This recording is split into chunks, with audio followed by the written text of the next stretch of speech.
दोस्तों, स्वागत है आप सब लोगों का इस चैनल के एक और नए वीडियो में। कुछ बहुत ही ज़्यादा ज़रूरी खबरें लेकर के मैं इस टाइम पर आप लोगों के बीच में आया हूँ।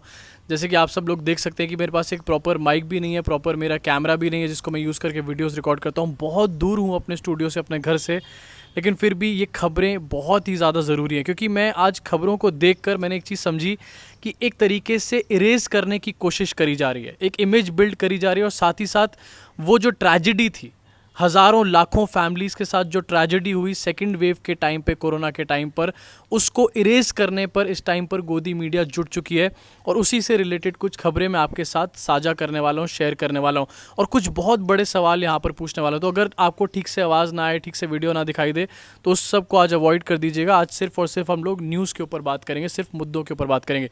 तो पहली चीज़, एबीपी न्यूज़ पे एक आज आर्टिकल छपा था। आर्टिकल में ये छपा कि सी वोटर ने सर्वे किया है। एक तो एकदम से आप लोग देखेंगे कि सर्वे का एक नया दौर शुरू हो चुका है जहां पर सेकंड वेव में कुछ नेता क्या, सुप्रीम लीडर्स दिखाई भी नहीं दिए, जनता से संवाद नहीं करा, जनता की प्रॉब्लम्स नहीं सुनी। लोग चाहे मर रहे थे, हाहाकार मच रही थी, कुछ भी हो रहा था, उन्होंने जनता से बात नहीं करी, जनता की प्रॉब्लम्स को एड्रेस नहीं करा।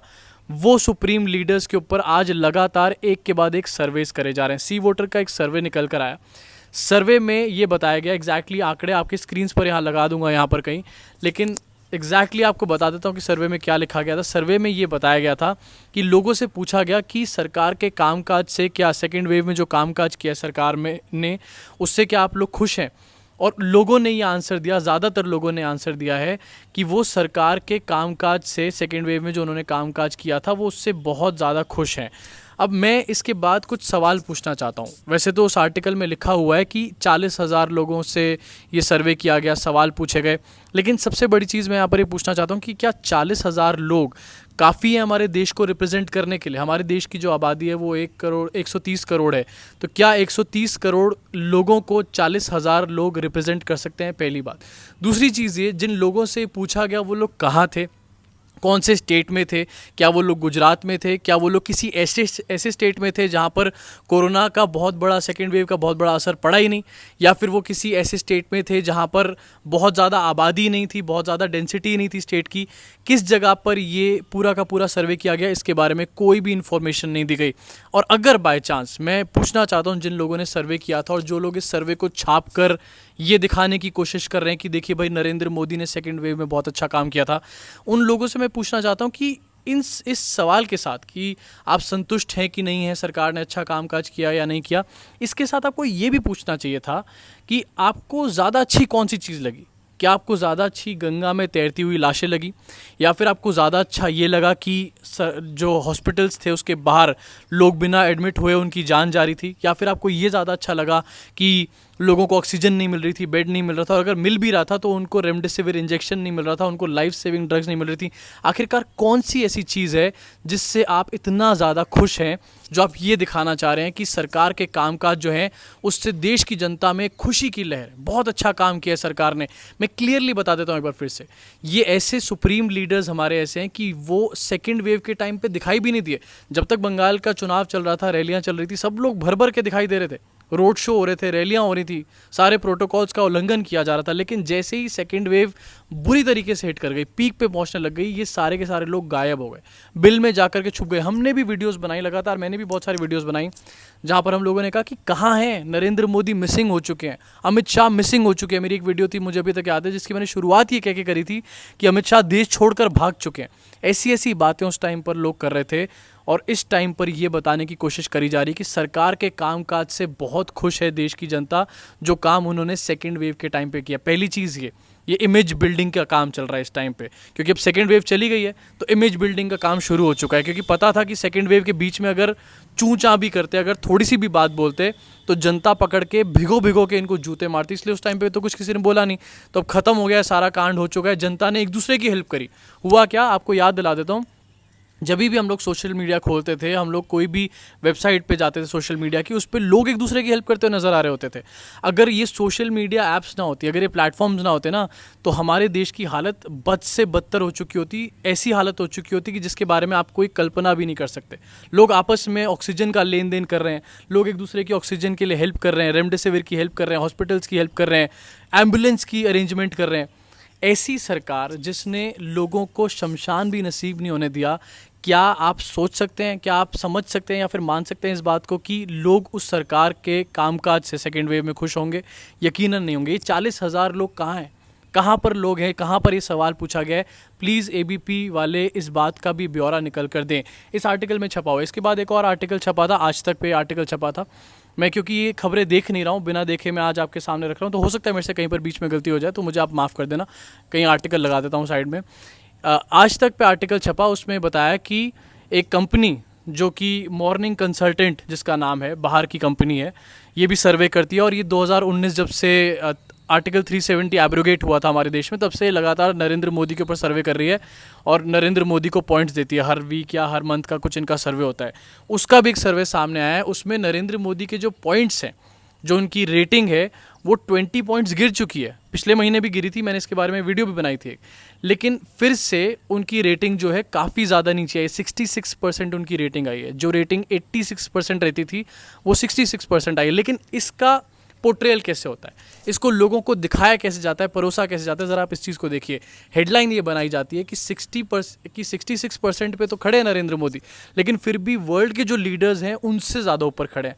इसका मतलब साफ ये है कि मेरा बेटा जो है वो फेल तो हो चुका है, लेकिन फिर भी उसके आपके बेटे से ज़्यादा मार्क्स आए हैं। आपका बेटा भी फेल हुआ है, मेरा बेटा भी फेल हुआ है, लेकिन मेरे बेटे के आपके बेटे से ज़्यादा मार्क्स आए हैं।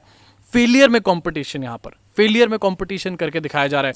और दूसरी चीज़, ये जो मॉर्निंग कंसल्टेंट की जो बात हो रही है, एक और स्क्रीनशॉट लगा देता हूँ, यहाँ पर कहीं साइड में लगा दूंगा एक और स्क्रीनशॉट, जहाँ पर ये मॉर्निंग कंसल्टेंट कितनी बड़ी बोगस कंपनी है सर्वे के नाम पर, ज़रा ये भी देख लीजिए।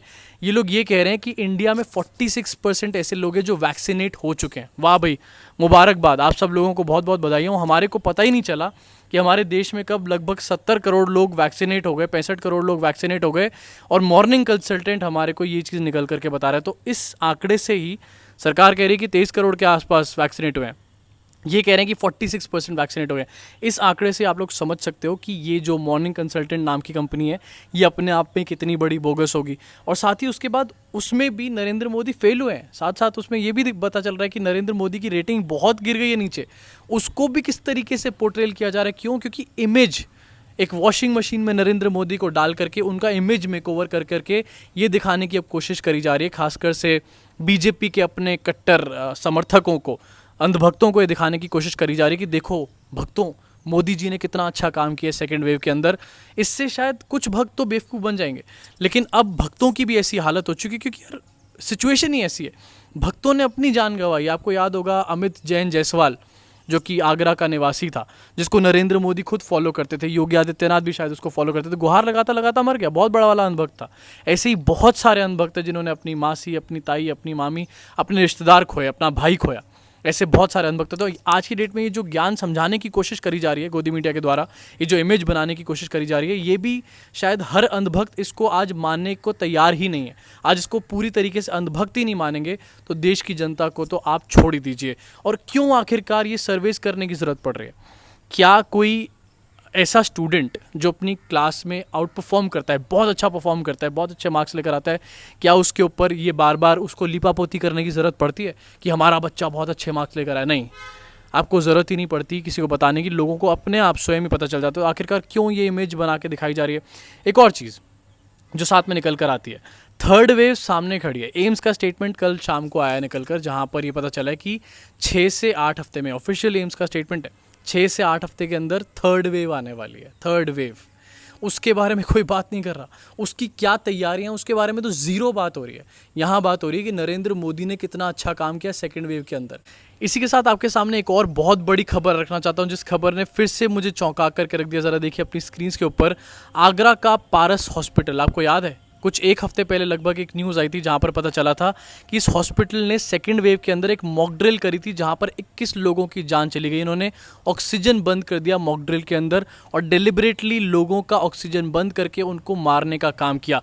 उस हॉस्पिटल को न्यूज़ निकल कर आई कि उसको उस पूरे मैटर में क्लीन चिट मिल चुकी है। वाह, मुबारक हो। और ठीक ऐसे ही कुछ हफ्तों बाद आपके सामने एक और खबर निकल करके आ जाएगी जहां पर आपको ये पता चलेगा कि चंपत राय को भी क्लीन चिट दे दी गई है पूरे के पूरे इस राम मंदिर लैंड स्कैम मैटर के ऊपर। इसी तरीके से ये लोग अपनी जांच कराते हैं और अपने आप को ही क्लीन चिट दे देते हैं। साथ ही एक और बहुत बड़ी खबर उत्तर प्रदेश से निकल कर आई। खबर ये थी कि अरविंद शर्मा जो कि बहुत दिन से लटके हुए थे, ना इधर के हो रहे थे ना उधर के हो रहे थे, उनको फाइनली बीजेपी यूपी का वाइस प्रेसिडेंट बना दिया गया है।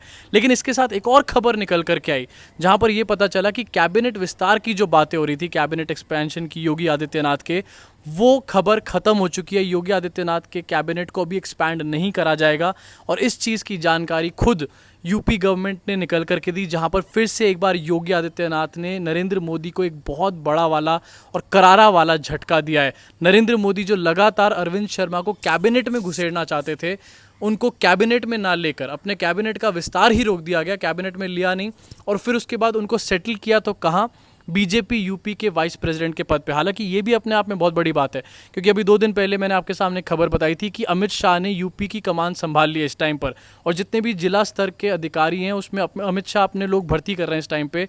और दूसरी तरफ नरेंद्र मोदी का आदमी वाइस प्रेसिडेंट बन गया है बीजेपी यूपी का। तो ये योगी आदित्यनाथ के लिए बड़ी बात होने वाली है, बड़ा चैलेंज होने वाला है। लेकिन फिर भी योगी आदित्यनाथ ने नरेंद्र मोदी को रोक दिया वो करने से, वो जो करना चाहते थे। अब आने वाले समय में ये देखना होगा कि भारतीय जनता पार्टी क्या अपने आप से ही चुनाव लड़ेगी या फिर किसी और से भी चुनाव लड़ने की हालत में आ पाएगी। और अगर आएगी तो आने वाले टाइम में किसको, अगर चुनाव में जीत हो जाती है, वैसे तो होएगी नहीं उत्तर प्रदेश में लोगों की जीत, लेकिन अगर फिर भी बाय चांस 1% इनकी चुनाव में जीत हो जाती है या फिर हार भी हो जाती है तो उसका क्रेडिट या फिर उसकी रिस्पॉन्सिबिलिटी कौन लेगा। जहां पर बार बार घुस रहे हैं नरेंद्र मोदी और अमित शाह भी चुनाव के अंदर, क्या वो इस चीज़ का रिस्पॉन्सिबिलिटी लेंगे, ये एक बड़ा सवाल यहाँ पर निकल करके आता है। लेकिन बड़ी चीज़ जो मैं आपसे डिस्कस करना चाहता था वो थी नरेंद्र मोदी की इमेज का एक और मेकओवर, उनका एक और लीपा पोती, उनका एक वाइट वॉश, जहां पर एक झूठी चीज़ बताई जा रही है। इसलिए मैं ये बात चाहता हूं कि आप इस वीडियो को, इस मैसेज को, इस खबर को ज़्यादा से ज़्यादा लोगों तक शेयर करें जिससे गोदी मीडिया का ये जो झूठ है ये पूरी तरीके से नलीफाई हो पाए, यहीं पर इसी तरीके से ख़त्म हो पाए। अभी के लिए इस वीडियो में इतना ही। मुलाकात होगी आप सब लोगों से अगली वीडियो में।